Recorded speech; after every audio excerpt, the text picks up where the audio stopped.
Hello, welcome to part 59 of Whom Seek Ye. Today we're going to be looking at, again, what the world gets wrong, in this case, about things called icons and things called idols.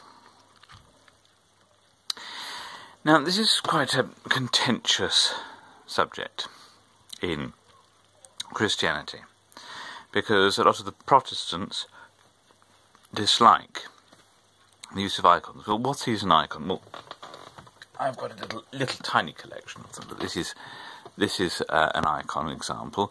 This is an icon of the Last Supper, and you can see our Lord there with the 12 disciples, and you'll notice that this disciple here doesn't have a halo.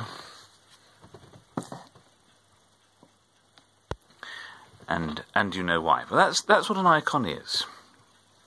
Now, if things were as simple as that, there wouldn't be an issue. But an icon in Christian thought is something that's worthy of veneration. And so you'll often see, particularly in the Eastern Orthodox Church, people kissing or bowing or genuflecting before icons. And this upsets a lot of Protestants because they will automatically say that's idolatry. Now, why do they say that? Well, you look at the context of the Ten Commandments. And the Ten Commandments, if you remember, Moses is up the mountain, and he is receiving the Ten Commandments from our Lord God. In fact, our Lord God is writing the commandments on stone, and Moses is watching. And down below, on the ground, Aaron and his family are looking around, waiting for Moses, who's not come down. And so they decide to make their own god.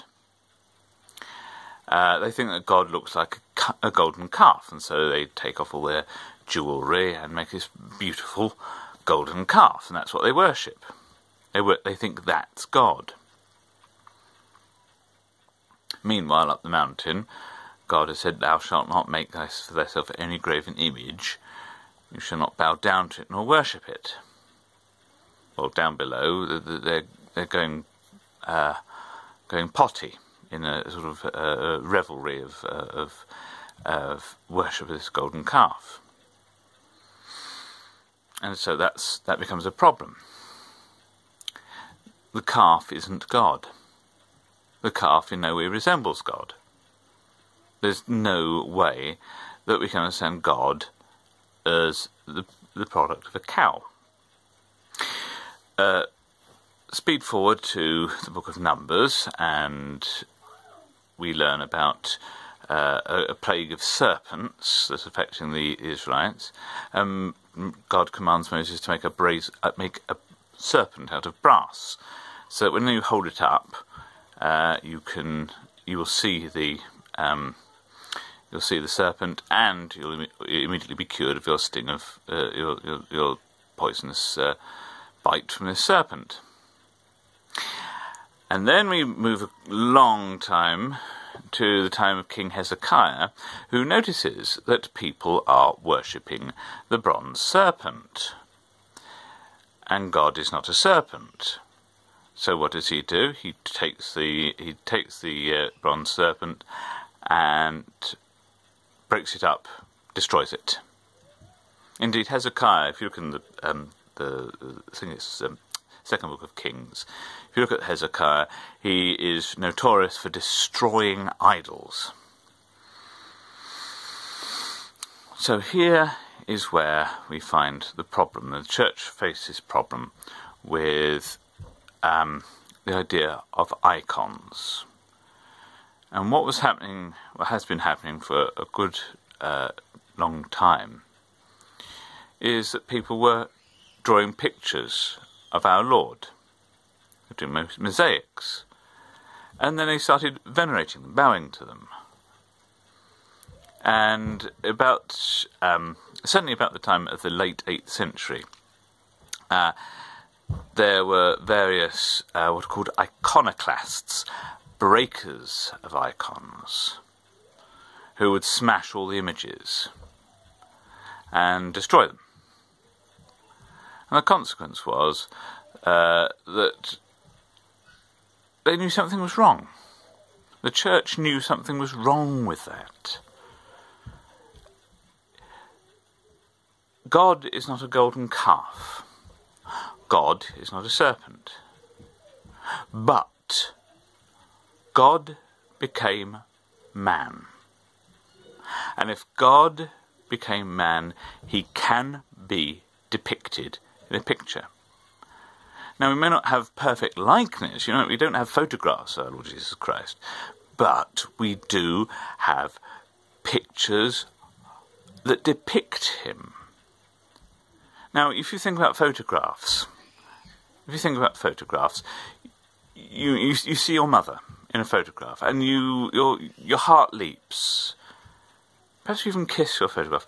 If you've got a wallet or a purse, and that contains a photograph of your spouse, or your girlfriend, or your boyfriend, and it encourages lots of deep-seated feelings, doesn't it? So here's the problem. How can we honestly deface a picture of our Lord Jesus Christ? How can we not bow to the picture? Are we bowing to the picture? No. St. John Damascene, who was one of the great theologians of the Second Council of Nicaea, the late 8th century, says, look,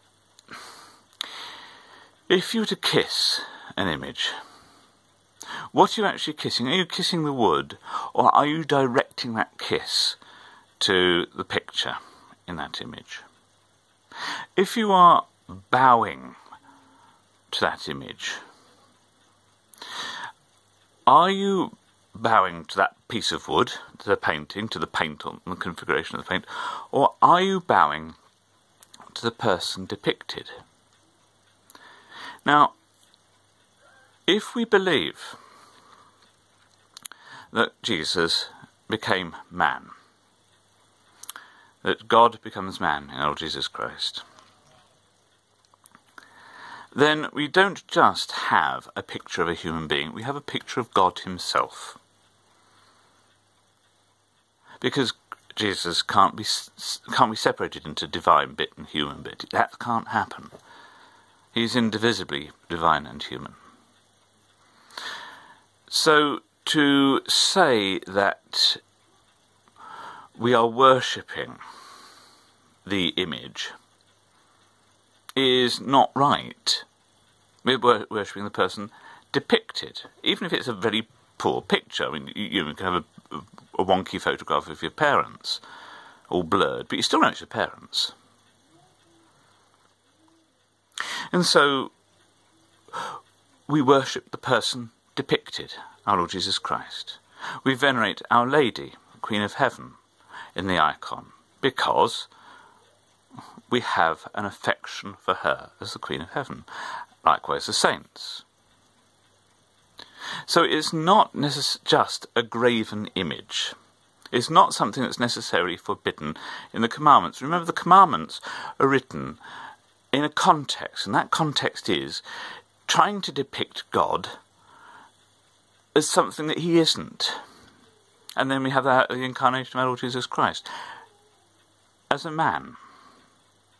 And then we have something to depict.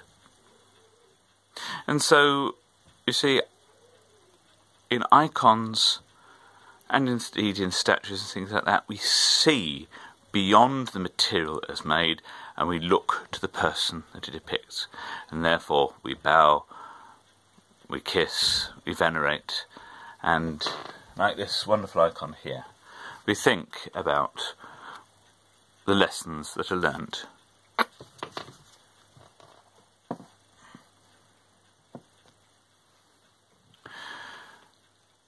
So, as Anglican Catholics, we subscribe to that council of the Second Council of Nicaea in 787.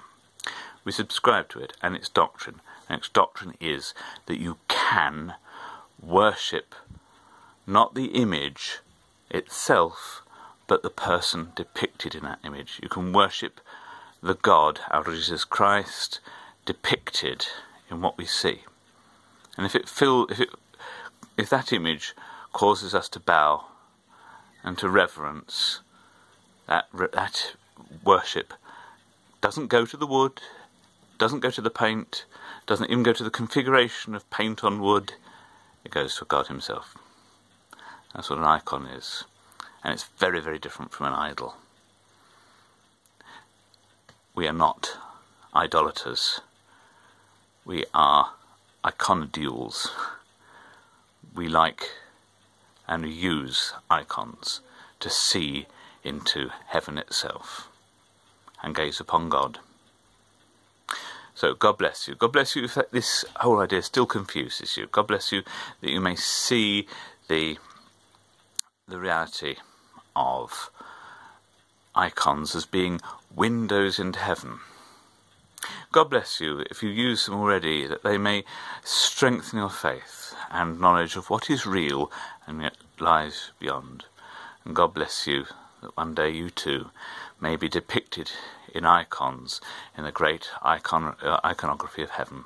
God bless you, and please pray for me.